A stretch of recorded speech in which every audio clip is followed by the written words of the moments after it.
G'day legends, welcome to my next video. Just going to go through how to season your cast iron pots. This video sort of starts halfway through me doing 3 or 4 different things, so bear with me and I'll explain the process at the end properly. Right, today, not really doing much today in camp, just re-seasoning all my cooking equipment.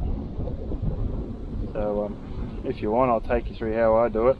I don't know if it's right or not, but it's just what I do, so don't shoot me. Just wanted to apologise about the wind noise, it's quite bad, but bear with me. Have a look here. This one's already done. So the desired finish that you want is something similar to that. If you can see that, hopefully you can see that. So it's all seasoned up, ready to go. You're supposed to do it after every time you cook on them, but I don't. I only do it maybe, I don't know, every 4th or 5th time. So anyway, like the process is, guys, you heat the pots up after you've cleaned them, spray them with a bit of oil, let them cool down, and then I just stick them on the heat again, and here comes the rain. Are you kidding me? Gotta love it.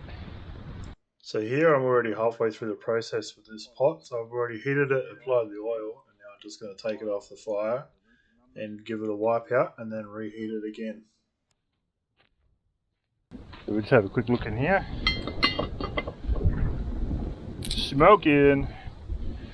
Doesn't matter too much if it gets too hot, just be careful it doesn't spit out flames when you open the lid. We'll give that a couple of minutes to cool down, and I'm going to wipe the inside of it out. I've also seasoned the top of this lid on the inside only. So what I'll do is I'll wait for that to cool, and then I'll give it a wipe out and just wipe over the lid, etc, etc. For some reason I always need to touch these to see if they're hot. Doesn't always work out too good though. Beautiful. Smells good. Got a bit warm, still a bit warm. One thing I should mention, guys, just be careful doing this in the rain. If the cold water hits the pans when they're really hot, there's a possibility you could crack your pan and it'll be all over Red Rover. Yeah, I can get that one out of the rain.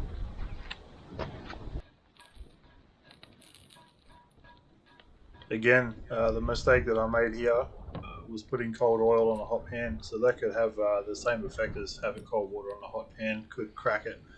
Luckily this time it didn't and I got away with it. See, you can hear the raindrops on it. Very annoying. That's life. We'll come back when they need to cool down. Right, yeah, I'm just going to give these inside. Yeah, I'm going to give them a wipe out. This one's going to go back on the fire. It's still quite hot. This is not the ideal way of doing it. I don't have any paper towel with me. That's what I would normally do.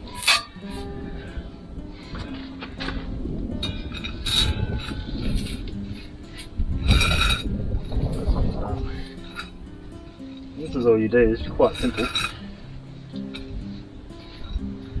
Easy little process. You know, I don't use these because it sort of wrecks these pretty quick. So I should explain at this point, it goes back onto the fire to be reheated, and the pan, when it heats up, all the pores will absorb the oil, which will give it a nice shine. And once that's done, you let it cool, and that's that. It's very straightforward, very simple. Just stops them from rusting up, and already pre-seasoned, ready for next time. So happy days. So guys, just to recap on the process, basically you clean your pan, stick it back on the fire, heat it right up, let it cool a bit, spray the oil on there, wipe it around, put it back on the fire, let it heat right up, and then take it off, let it cool, wipe it out, and you're pretty much done. We'll see you in the next one. Thanks guys.